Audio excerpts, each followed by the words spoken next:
Hey everyone, and welcome back to Everyday Tech Explained.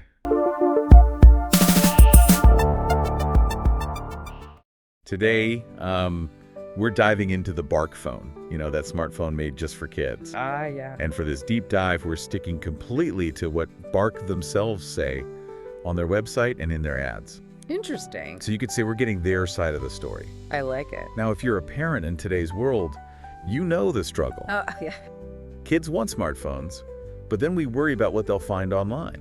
It's a tough one for sure. So how do we let them connect with the world and keep them safe at the same time? Right. It's that balance. It's tricky, and Bark tries to solve that with their unique approach. What I find interesting is they're not just making another parental control app. They actually built their software right into a Samsung phone. Oh, wow. Yeah, it's like a whole system. A fully integrated system. Yeah, that's pretty cool. And it's not just any Samsung phone either. It's not like those clunky, brightly colored kiddie phones that scream, "I'm being monitored." Yeah, you know the ones. Yeah, exactly. They went with a sleek and modern phone that looks like any smartphone a teenager would want. Smart. I mean, it avoids that stigma, Right. that feeling of being controlled. Now, at the heart of the Bark phone is its monitoring. It checks texts, apps, social media, even what they search online. Wow, so like everything. Pretty much.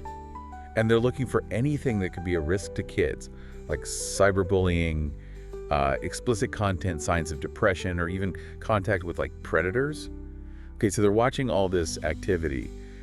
But what happens if they find something worrying? Do parents just get like a vague alert? No, not at all. Bark gives parents really detailed alerts. Oh, wow. Yeah, they show you exactly what triggered the alert. Oh, that makes sense. So you can see the actual message in the post, whatever it was, and decide what to do. That's a lot better than just, hey, something's wrong. Exactly. Plus, Bark really emphasizes how tamper-proof their controls are. Tamper-proof.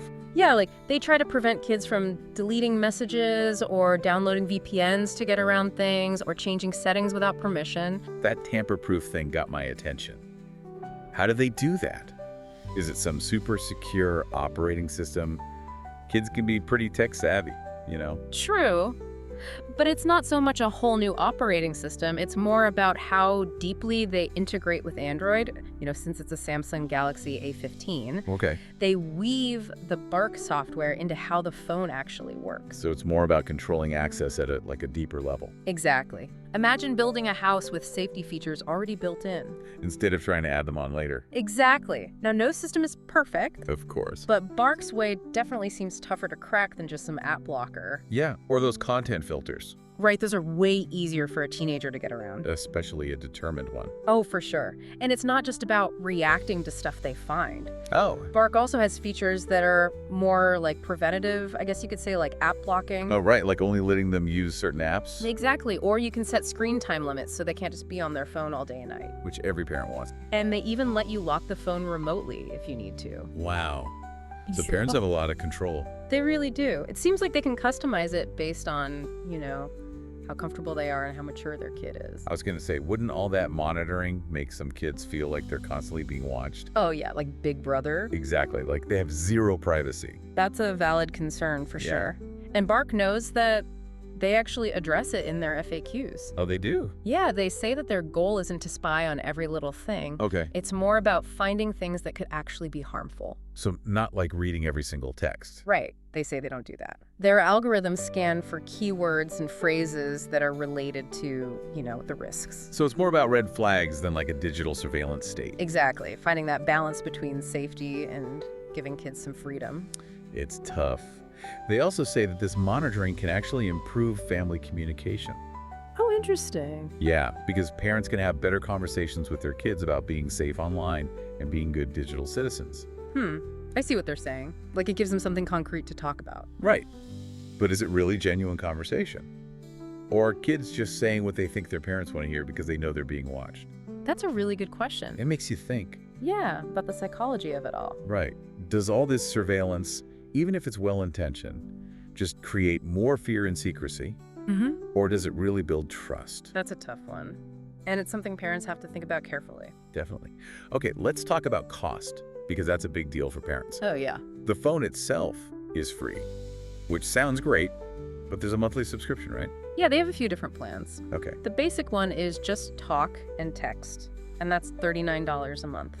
Okay, so pretty standard. If you want data and apps, then you need one of their advanced plans. Which are? Those go from $49 to $89 a month, depending on how much data you need and what features you want.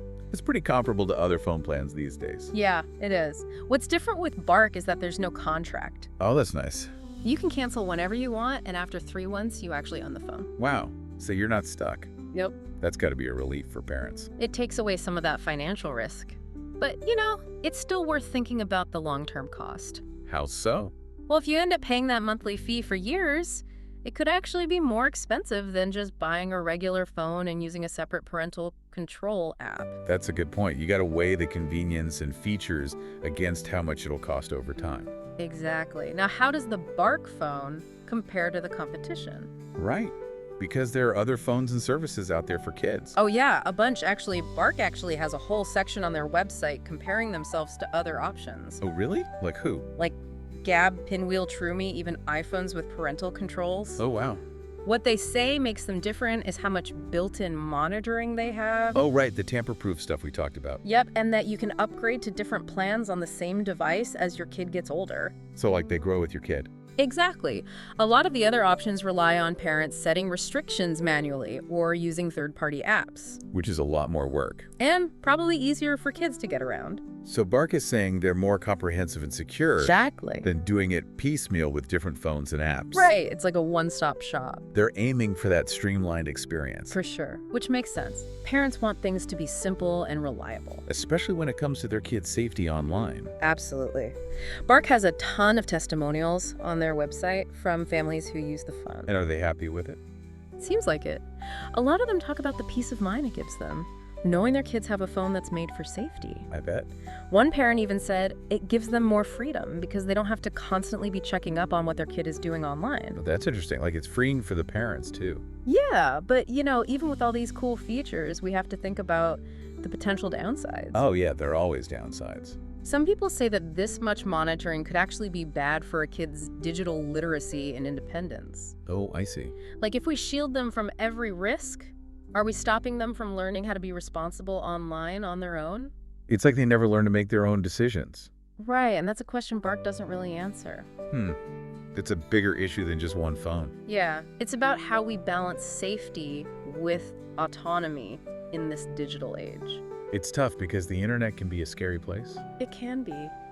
Are we doing kids a disservice by making their online experience so controlled and monitored? Or are we protecting them from dangers they can't handle yet? There's no easy answer. It's a conversation we need to have as a society. I agree. It's not just about the features of a product, It's about how these choices affect our kids in the long run, how they develop their own digital identity.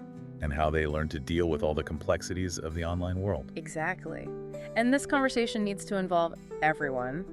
Like who? Parents, teachers, even the kids themselves. Okay, before we move on, let's tackle something else parents worry about. What's that? Data limits. Oh, right. What if a kid goes over their limit? Do they get a huge bill? According to Bark's FAQs, they don't charge overage fees. Well, that's good. Instead, they just slow down the data speeds. So things get slower, but no surprise charges. Exactly. But wouldn't it be frustrating for a kid to suddenly have slow internet? Oh, yeah, for sure. But Bark doesn't really explain how they handle that. Like, do they tell the kid what's happening? Right, or do they use it as a chance to teach them about data limits and how to use data responsibly? Those are good questions. Yeah, We've covered a lot about the Bark phone. we have. Its features, how much it costs, how it compares to other options, We even talked about some of the downsides. and the bigger questions it raises. So what does this all mean for our listeners? It seems like a lot of parents these days are trying to figure out this whole digital world thing. Yeah, trying to keep their kids safe online, It's a tough job. for sure.